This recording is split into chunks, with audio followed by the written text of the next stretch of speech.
Tak simpulne sing sapa wonge atine gumantunge mung dateng Allah, mesti dheweke iku gak kenek gebyare tidak akan terpengaruh dengan pengaruh-pengaruh duniawiyah, tidak akan terpengaruh dengan sikon, gak akan. Lihat, sampean lihat ayat Allah di lautan itu. Ada ikan yang hidup di situ berpuluh tahun, setiap detik campur dengan air asin yang kadarnya 0, tapi mengapa ketika saat kita pancing, kita jaring, kita goreng tidak terasa asin? Sedangkan iwak tahu tempe bu, jenengan ya mau goreng kan diuyai, rasanya piye? Gak usah suwe-suwe oleh nguyai, gak usah lama-lama. Hitungan detik, entah 10 detik diuyai. Kadar garamnya bukan 0 plus. Itu terasa asin. Tapi mengapa ikan yang di lautan setiap hari saat campur dengan air garam gak terasa asin? Tahu jawabannya? Satu mean. Oleh iwak tahu tempe asin iku iwak mate. Iwak mati. Kalau di lautan ikannya, artinya jikalau hati sampai sudah sampai pada urip hidup Allah ini, maka Anda tidak akan terpengaruh dengan goyangan situasi.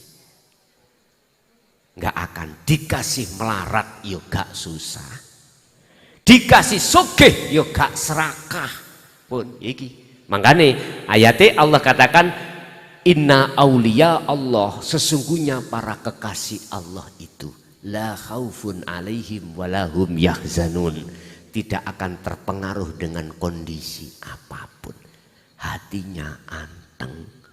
Wa qala aidon ala bidzikrillahi tatmainnul qulub, ingatlah hanya berzikir hatimu pada Allah lah menjadikan hatimu, jiwamu tentram. Zikir yang bagaimana Pak? Ini zikir bahasa Arab Pak. Adzikru, zikir artinya bahasa Indonesia ditransit nang nggone Indonesia ingat, basa Jawa iling. Duduk disebut jenenge ndak. Disebut eling adalah hatimu sadar. Yen sak temene apa sing muncul dalam dirimu, la yarauna li anfusihim syai'an, dalam hatimu tidak merasa kalau dirimu yang melakukan. Bal yusyahiduna annal fa'ila huwallahu ta'ala, hatimu sadar ingat semua apa yang muncul dalam dirimu itu dari Allah. La haula wala quwata illa billah. Jelas nggih? Ya iki ngaji sing ndadekno atimu anteng. Atimu iso ana setrumi nang Allah. Mohon maaf, bukannya aku gak seneng guyon, enggak. Seneng. Tapi ndelok waktu. Iki waktune waktu ngaji. Nek wis ngaji iku ngeji perkara ati supaya bisa sambung menyang Gusti. Pun titik, sebab ya iki sangumu mati. Jelas ya? Inilah prosesnya. Ruh bisa sampai pada Allah harus melewati tahapan 2 ini. Pertama, imanul haq, iman yang benar. Iman yang benar kata Rasul jatuhnya di ihsan. Iman sampai akan bagus, akan benar manakala Anda sudah sampai pada la ilaha illa anta, sampai la ilaha illa ana. Rasa dalam hatimu itu ada rasa Pak, ono rasa, ono iman. Rasa itu nggak pernah bohong. Kalau iki wedang jahe mesti terasa aja, gak mungkin rasa kop. Monggo ditingali. Nek gak diatur ngene kapan ngombeku? Ngoten lho Pak, paham ya? Rasa nggak pernah bohong. Iman sesungguhnya yang benar nggak bisa bohong. Artinya semua apapun yang terjadi, kalau hati jatuhnya sudah pada Allah, Anda tidak akan bisa dibohongi oleh nafsu dalam dirimu. Kalau ini sudah sampean lakukan baik di dalam waktu sholat maupun di luar waktu sholat, maka Allah akan mendatangkan cahaya dalam hatimu. Nur makrifat, nurun ala nurin, cahaya di atas beberapa cahaya. Itulah cahaya makrifat, hanya diberikan terhadap siapa? Yahdillahu linurihi mayyasha, hanya diberikan hamba yang dikehendaki.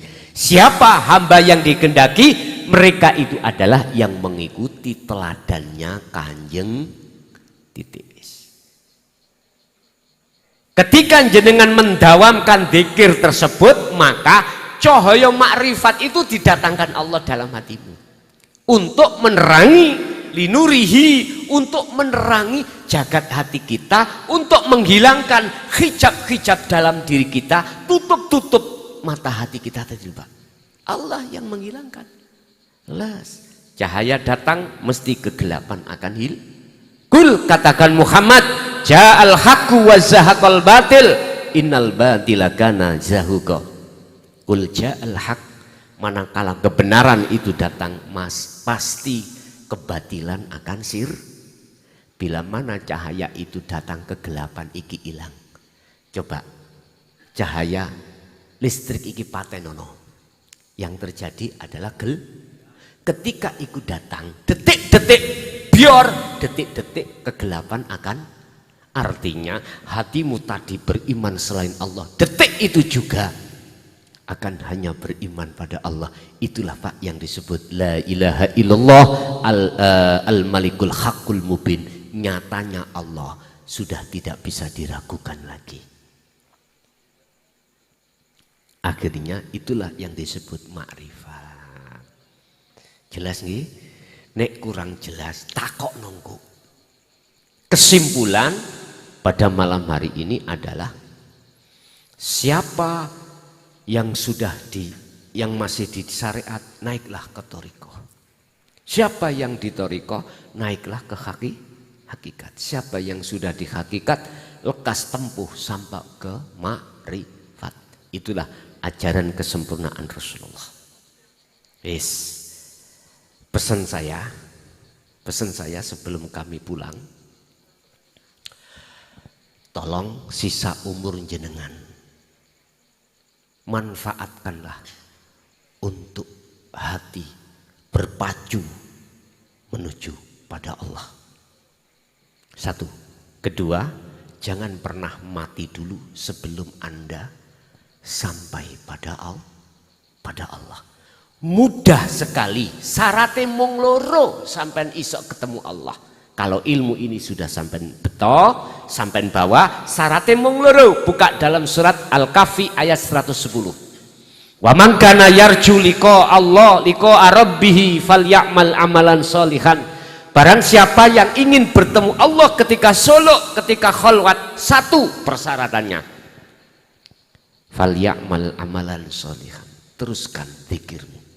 Hatimu hiasilah dengan zikir. Baik kau keadaan bekerja ataupun di luar istirahat, pergunakan hatimu berzikir terus. Zikir yang singku maksud iki adalah zikir yang sebagai kunci kemusyahadah. Apa? Huwa adzikru bisiril asrar. Itulah zikir rasa. Su'aul basiro, zikir iman. Hatimu harus merasakan, mengimani apapun yang muncul dan timbul dari dirimu, yakinkanlah, rasakanlah itu datangnya dari Allah. Udah itu. Asah terus ini. Kalau Anda sudah asah ini terus, maka Andalah yang dikatakan fal ya'mal amalan sholihan. Ruhaniyah ini berbuat bagus pada Allah. Yang kedua, wala yusyrik bi ibadati rabbi ahada. Dalam surah Al-Kahfi tadi, jangan pernah kau menyekutukan Allah ketika suluk, ketika beribadah, ketika bekerja, ketika aktivitas apapun. Artinya rasa atau iman yang tadinya makhluk yang melakukan, keakuan dirimu yang melakukan, lepaskan. Kalau tidak kau lepaskan, kau tidak akan pernah bisa wusul. Kau tidak akan pernah sampai ke musyahadah bertemu Allah. Gak bisa. Artinya kalau kita masih mengakui kalau diri kita yang berzikir, kalau kita yang bisa berzikir berkholwat, sampai ndasmu gondol ora iso. Paham maksud gue? Sampai hulek-hulek cokol, nggak bisa kita sampai kewusulan, Pak. Nggak bisa. Karena kita masih teringgapi syirik khafi. Syirik di mana dalam hati masih ada selain Allah, termasuk diri kita yang merasa yang melaku. Padahal Rasulullah sudah mengatakan la khaula, sifat makhluk tidak punya daya upaya apapun, wala quwata, dan tidak punya kekuatan apapun untuk melaksanakan dan memunculkan apapun, tapi munculnya semuanya itu illa bil. Innaka, sesungguhnya kaum Muhammad. Al-Qasas ayat berapa itu? Ayat 56 dibuka. Innaka, sesungguhnya sak temene sira Muhammad. Iki Quran lho, Pak. Iku la tahdi, ora bisa aweh hidayah petunjuk, ora bisa bimbing, memahamkan dan memberikan manfaat apapun. Sira Muhammad man ing wong terhadap orang ahbabta, sekalipun orang dekat Rasulullah. Karena apa? Karena mukhatabnya Muhammad ini masih makhluk. Berarti makhluk siapapun tidak bisa memberikan apapun manfaat secara hakikat. Nah terus siapa yang membimbing kita, yang menjadi guru kita, yang menjadi petunjuk kita? Walakinallaha, lan tetapi ini utawi Gusti Allah iku yahdi, yang bisa aweh petunjuk man ing wong ahbabta kang ngersakake sapa Allah ing man. Berarti iki gak ada unsur mohon maaf nasab, ndak. Siapapun hati kita, mohon maaf, yang dikehendaki Allah itulah golongannya. Berarti bukan makhluk sejatine sing bisa aweh manfaat memberikan petunjuk kepada Allah, tetapi Allah sendiri. Wa qala aidan Az-Zumar 44, kul, katakan Muhammad. Ini langsung Rasulullah yang diperintahkan untuk mengatakan lillahi ku tetap kedue Allah apa asy-syafa'atu, pertolongan jami'an kelawan sekabehane. Syafaat itu milik Allah seluruhnya. Terus mengapa kita di dalam syariat ada keimanan yang bisa memberikan syafaat itu Rasulullah gitu toh?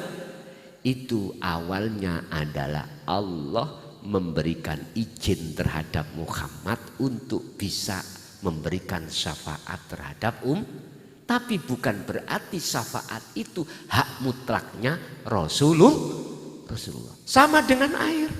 Allah mensyafaati, mengizini terhadap air itulah sehingga seakan-akan air itu bisa menghilangkan rasa haus. Tinggal iman sama teng pundi. Iman pada Allah apa pada air, gitu aja. Syariat wis bener, air. Hakikat mesti imannya pada Allah. Paham Pak nggih? Wis, pesan kusin terakhir, ojo mati dulu kalau tidak jenengan wis bertemu Allah. Cara bertemu Allah itu tadi secara ringkas itu tadi. Kalau saya urut satu persatu wis ngeten mawon. Jenengan nek punya waktu Ramadan pertama hadir yang pondok, nginep di sana, mukim. Tidak pernah tarik biaya sepeser pun, enggak, semuanya sudah saya persiapkan fasilitasnya. Iku nek jenengan kagungan waktu. Aku enggak punya waktu karena kerja dan lain sebagainya, apalagi yang Bapak polisi, Bapak TNI enggak bisa meninggalkan kedinasan lewat live-nya. Live bisa. Sambil di kantor live. Oke. Kita nggak bisa melihat gambarnya misalkan karena kita banyak teman headset aja. Tapi sampean harus masuk di channel saya Ponpes Jaya Baru. Nah, itu. Wis, itu aja apa yang bisa kami sampaikan. Mudah-mudahan sedikit ilmu, mudah-mudahan sesarengan ambek hidayah Allah sehingga menjadi ilmu yang barokah, manfaat terhadap kita dan keluarga kita ila yaumil qiyamah. Lahumul Fatihah.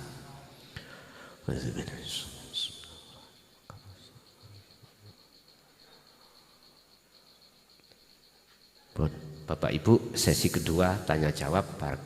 Barangkali ada yang perlu ditanyakan, monggo kami persilakan.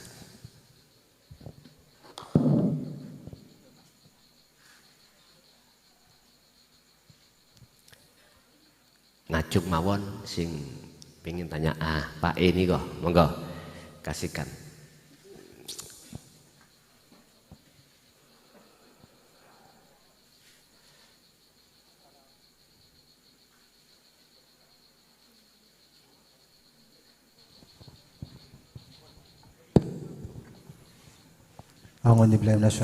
Bismillahirrahmanirrahim. Assalamualaikum warahmatullahi wabarakatuh. Waalaikumsalam warahmatullahi wabarakatuh. Dipun kenalaken Pak, asma kula Pardi saking Dusun Gadung, alamat Dusun Gadung, Desa Ngompro, Kecamatan Pangkur, Kabupaten Ngawi. Rehne kula menika saben dinten menika sampun mirsani video panjenengan Pak utawi muter video panjenengan kula badhe tanglet. Sepindah ingkang kula tangkletaken nggih punika pripun Pak caranipun anggen kula salat punika saged nggih punika tumuju marang Allah utawi dumugi teng Allah. Kados biasanipun sakdenipun kula nggih punika mireng pidhanget panjenengan ingkang kula amalaken nggih punika maknanipun salat punapa inggih punika ingkang gadhahi nama Allah. Ingkang kula tangketaken sepindah nggih punika ingkang dipun angen-angen maknane ucapan-ucapan asma napa niku asmanipun Gusti Allah napa ucapan nalikanipun salat.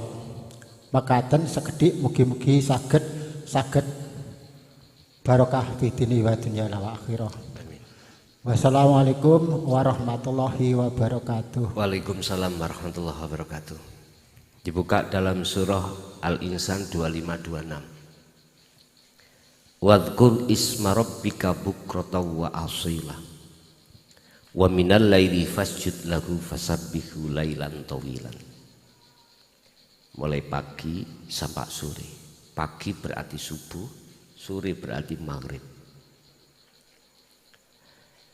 Sebutan asma Allah artinya secara syariat nyebut namanya bil lisan ya?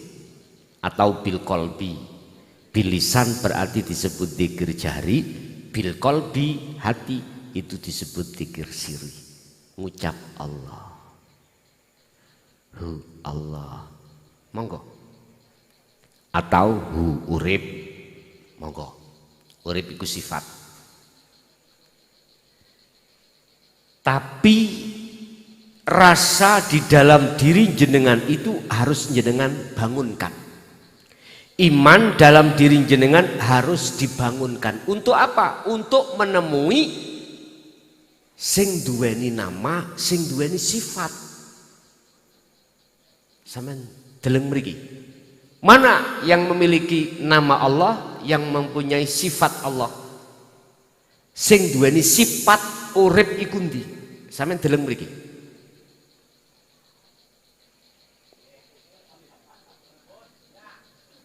Genah? Bukan udara, bukan oksigen.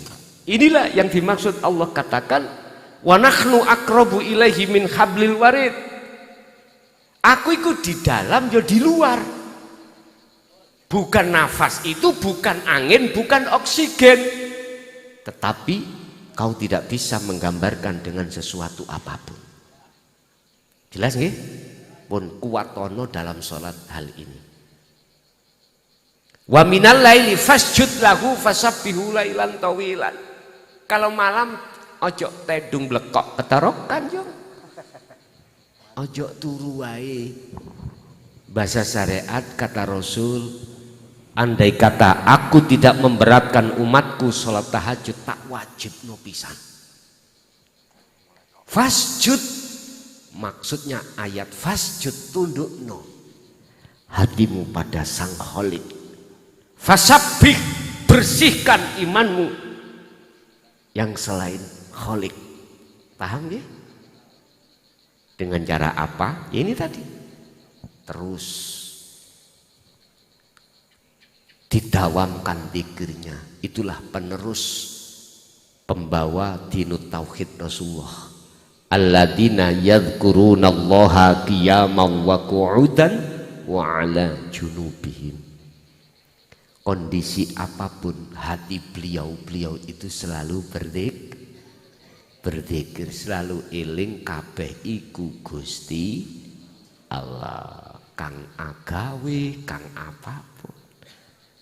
Gak mudah loh Pak, hati gampang eling gak mudah. Nafsu akan mengatakan di dalam surat Ibrahim ayat 3, wa yastahibbunal hayata dunya alal akhirah. Nafsu itu membuat bagaimana hati kita itu mencintai selain Allah, yaitu hubbus syahwat. Sebab dengan begitu kalau kita sudah masuk perangkapnya nafsu alal akhirah, kita akan melalaikan Allah. Kalau nafsu itu tidak bisa, tidak berhasil memasukkan jebakannya ini, kedua nafsu mengatakan wa yasudduna an sabilillah, perjalanan rohaniyahmu akan dihalang-halangi oleh nafsu dengan cara nyun sewu. Asale garwa jenengan iku mboten ngecebret apa ngecebret ya? Ceriwis. Kok ya mbuh bojo sampean iku kok ya cerewet. Blonjo kurang didik. Dulu itu ndak, diem, sekarang dedet. Yo, aja salahna bojo sampean. Sebab sing gawe ngono Gusti. Lah wong biasa sampean belanjani sak wulan 3 juta. Lah kok sak wulan dibelanjani 300. Akhirnya jawab sampean, jawab garwa sampean bagaimana? Gitu gula mbok tok, uyah tok. Untalan. Macam-macam. Gak hasil masalah itu nafsu menggoreng situasi terakhir. Wa yabghunaha iwaja, akan dibengkokkan tujuan suluk sampean. Yang tadinya suluk menuju Allah usul dibengkokno di makom mukasyafah. Wis ditawani karomah, ditawani macam-macam wis. Padahal ditutup ayat ulaika fi dhalalim ba'id. Allah katakan sesungguhnya nafsu itu, iblis itu adalah tersesat yang amat jauh. Mengapa harus diikuti? Jadi Bapak jenengan harus selalu hatinya berzikir.